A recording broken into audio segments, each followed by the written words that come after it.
Hi, I'm Dominique Liv Fanci and welcome back to my channel. Today we will be discussing how to market your beauty business so that you can have a successful clientele. Stay tuned.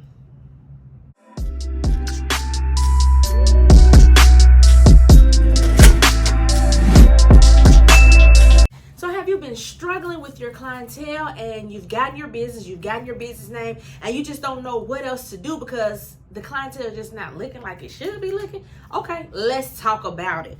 First, we're going to start off with your branding.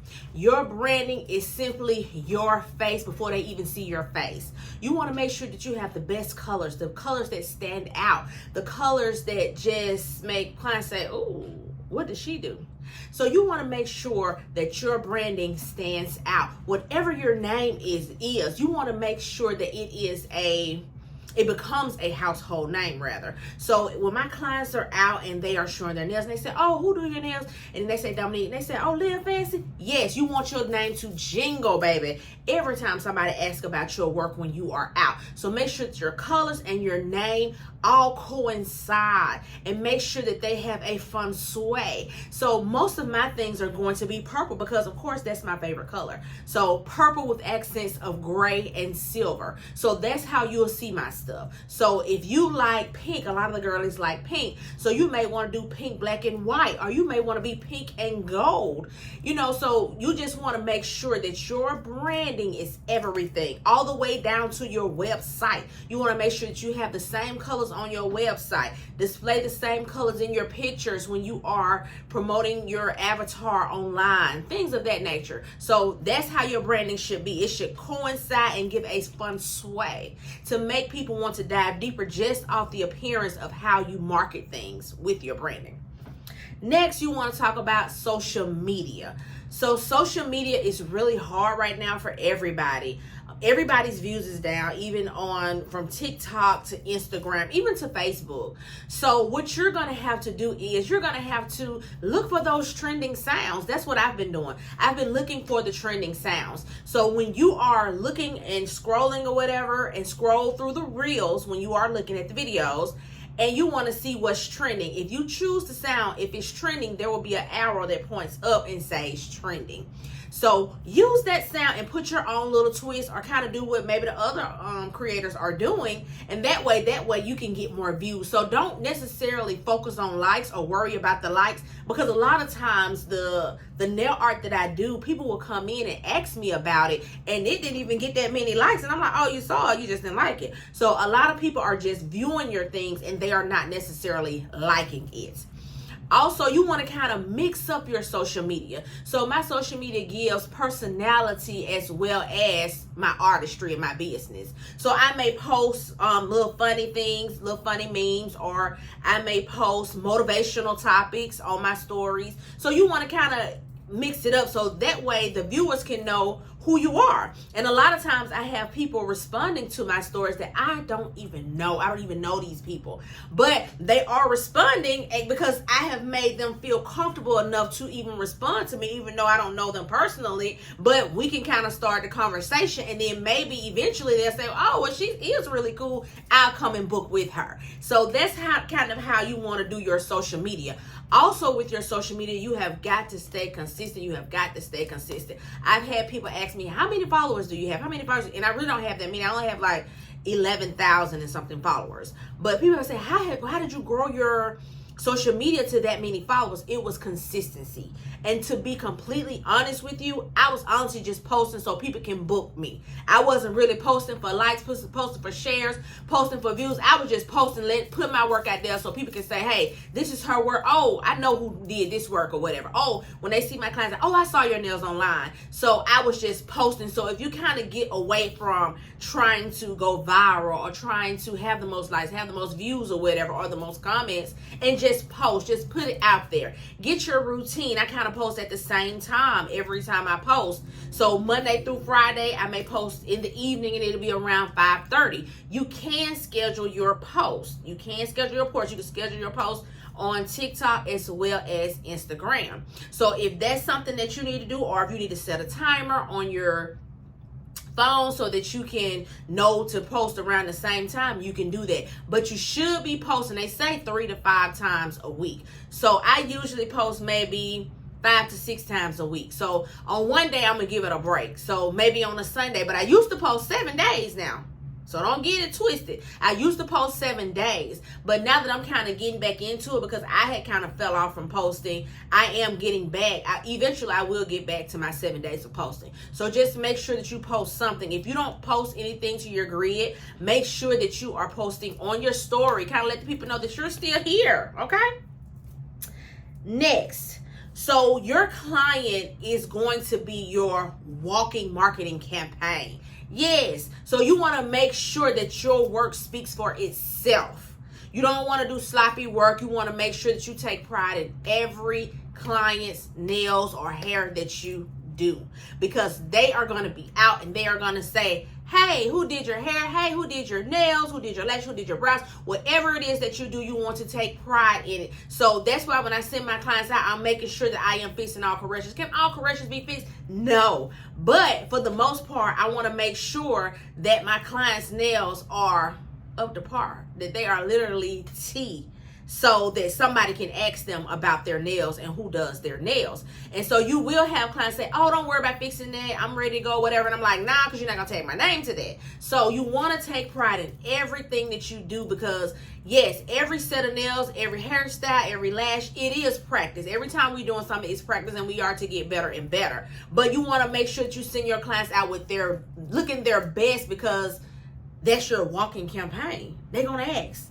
Also, you want to make sure that you keep your nails done. Keep your nails done. Keep your hair done. Keep your lashes, your brow, whatever it is that you do. Make sure that you have yours done, so the people can say, oh, who did your nails? Who did your lashes? And you say, oh, I did. I said, oh, you did? Well, what's your page? And so then you kind of, that's how you can kind of break it, and you can say, oh, you can get more followers that way, because they want to follow you. Now they want to see your work. They're more interested. So keep your stuff up. Networking. You want to get with a community of people that do the same things that you do.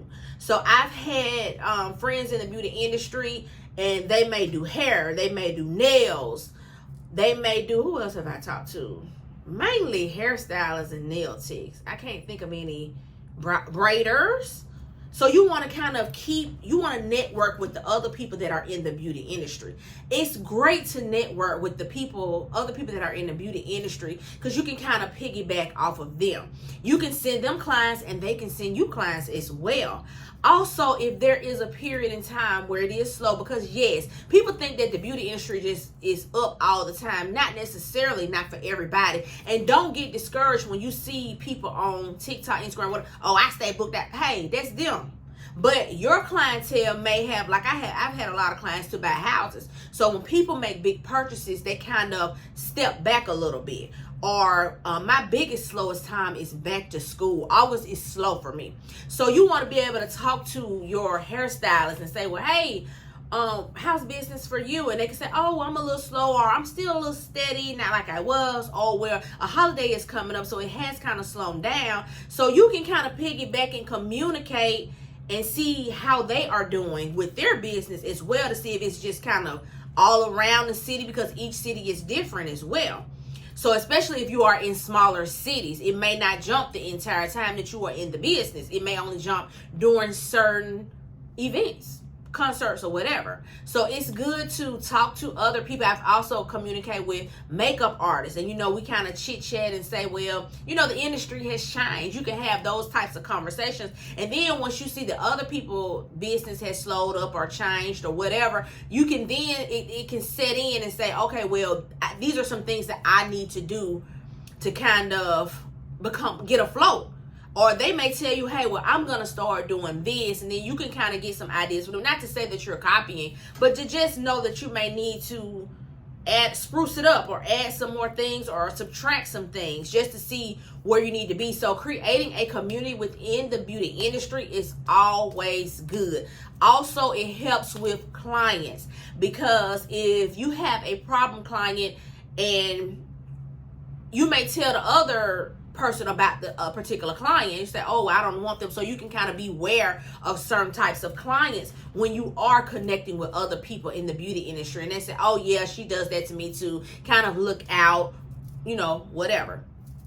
So always try to find you some people to network with. Not just networking with the people in the beauty industry, but network with other people too. So if you are going to like business events, you know, sometimes they have small business things, go to those gatherings, introduce yourself, let the people know who you are. I do follow a lot of business owners online, and they follow me as well. So it's when you see them out and they kind of recognize you, even though they haven't met you face to face, they may see you or know you from your social media platform, and you can kind of connect with those people then. I've had people to refer me who I have not met personally, but because they know people who come to me or they are following me, they are sending people to me. So it is very important that you are networking with others. Last but not least, low cost promotions. Yes. So right now I have been doing giveaways every month. And usually the giveaways are designs on all nails. It doesn't really cost me anything to design somebody's nails, all 10 fingers. It don't cost me that much. Because usually the people who want the designs on all nails, they may settle for just a French tip. Yes, French tip is hard, don't get me wrong. But they may settle for just a French tip or just a line or two here or a line or two there. It's not really intense. And if I do have somebody that's really intense, it's kind of what I want to do. And I kind of make it fun to where it's not a prolonged thing. And it may just be one or two people. So I do like maybe one or two people each month. So it's not that much. I'm not losing that much. Or I may gift a pedicure with scrub, adding the scrub onto it. So you can kind of give those things away and give them away in your store, and that kind of keeps people locked in to your store, and they'll always be watching your store because they want to make sure they catch the next giveaway. So giving away things, that kind of helps people on the outside as well say, oh, I might need to start going up because she's giving her clients such and such, and she's doing such and such for them. I also do a birthday giveaway. So it costs nothing to kind of put back into your clients because they have been supporting you throughout the year. So I have given you 5 things to do to get that business up, and you have to stay positive while you are doing this. Don't let these people fool you. Yes, sometimes you can be slow. Sometimes it's good to be slow to kind of catch up on rest. So don't think of it as a negative thing if you are slow. That's the kind of time to kind of sit back and say, hey, let me change some things up. This is how I'm going to do some things. Maybe I need to rebrand. A lot of people go through rebranding, and maybe you need to go through rebranding. So I need you to like, share, and comment on this video, and happy marketing to you. Bye.